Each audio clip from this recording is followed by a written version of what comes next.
Hi guys, welcome back to my YouTube channel. Today's video is tutorial time again. Today's video, ituturo ko sa inyo kung paano mag-customize ng YouTube video nyo. Kung gusto nyo, ganito ang format or ang outlook ng YouTube channel nyo. So, keep on watching!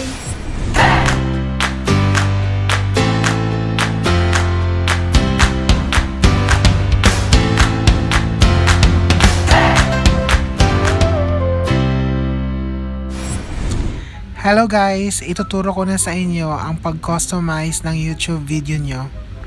I-type lang natin ang www.youtube.com. After that guys, i-click natin itong tatlong tuldok sa taas. And then scroll down. Click natin ang request desktop site.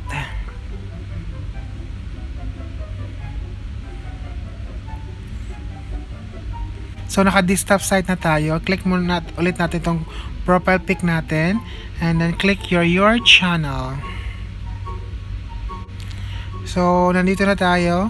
So i-click natin to ang customize channel. Ayan. So makikita nyo to dito guys. Ito. Ayan. Choose a video or playlist to feature here. Note, feature content won't show if you're live streaming. So, may makikita tayo dito guys. For returning subscriber, pwede tayo maglagay dyan ng mga any content natin or any video natin. And then, pwede tayo i-click itong for new visitors. So, mga hindi pa nag-subscribe sa atin, ito yung makikita nila, ito yung mapi-feature. So, click natin ito ang channel trailer. Ayan. So, pipili ka lang kung anong gusto mong video na magdi-describe sa channel mo and para ma-encourage yung mga visitor na panoorin ka.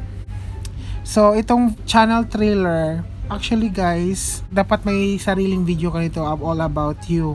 So, wala pa tayong video na ganon. So, pipili ka lang video na mag-describe kung ano yung niche ng channel mo. So, ipipiliin ko guys itong latest kong video. Itong presyo ng bilhin sa Kuwait. Click natin to. And then, after that, scroll down. Click save. Ayan. Okay na siya guys. So, nandito na tayo sa for returning subscriber. I-click lang natin tong feature content. And then, ito yung lalabas na mga video or playlist nyo na pwede nyo ilagay na gusto nyo ma-feature o gusto nyo makita sa channel mo. So, i-click ko pa rin tong latest kong video para mas marami ang ma-views niya. So, click ko to yung presyo ng bilhin sa Kuwait. And after that one guys, click save.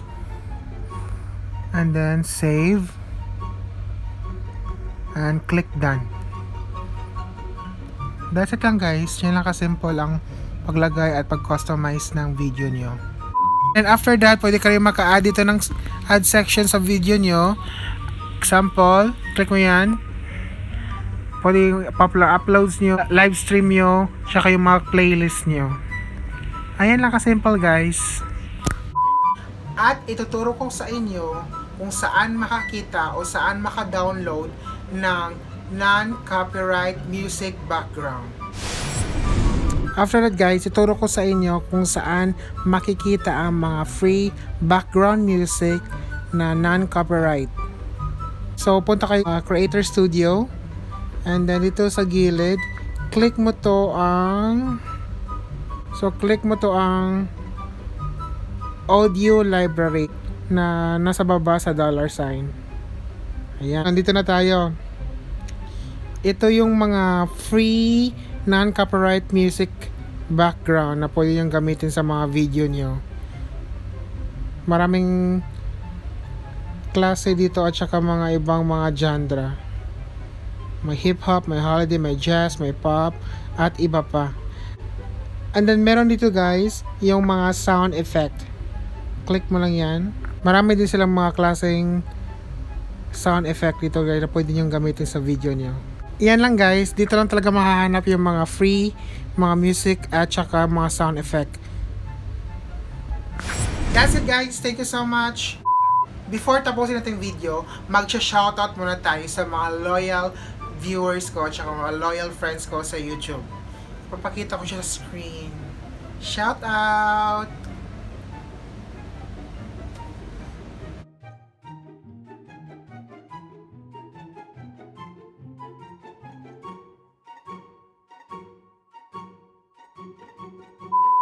And that's it. Thank you so much for watching.